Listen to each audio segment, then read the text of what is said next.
Morris is the core engineer of the company. His supervisor, apart from receiving a salary and shirking responsibility in meetings, is almost incompetent. To prevent the project from failing, Morris works 14 hours a day. He not only has to complete his own share, but also correct the mistakes left by his supervisor. He is extremely gentle with his subordinates, and all the pressure stops with him. His subordinates say, "As long as Morris here, we trust." However, the long-term solitary bravery has made Morris very irritable, impatient with his family, and his body has also sent out warning signals.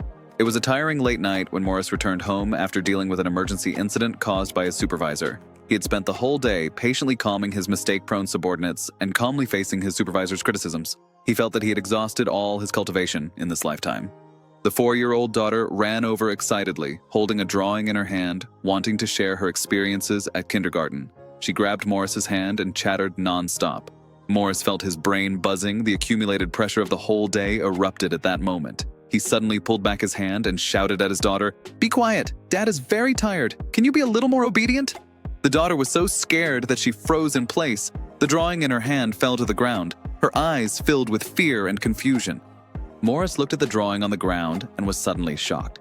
He could remain polite to incompetent supervisors at the company and show mercy to subordinates who made mistakes. But why was it that he couldn't even spare 5 minutes of patience for this child who loved him the most? He realized that he was like a power bank with depleted energy.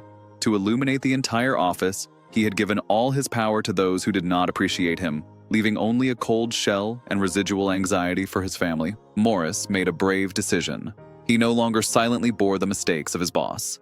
In the following weekly meeting, he calmly clarified the division of responsibilities. When the supervisor tried to shirk responsibility, Morris no longer jumped in to save the day, but instead objectively stated the situation. He also had in-depth discussions with his subordinates, no longer shouldering all the negative feedback alone, but instead teaching them how to collectively respond positively.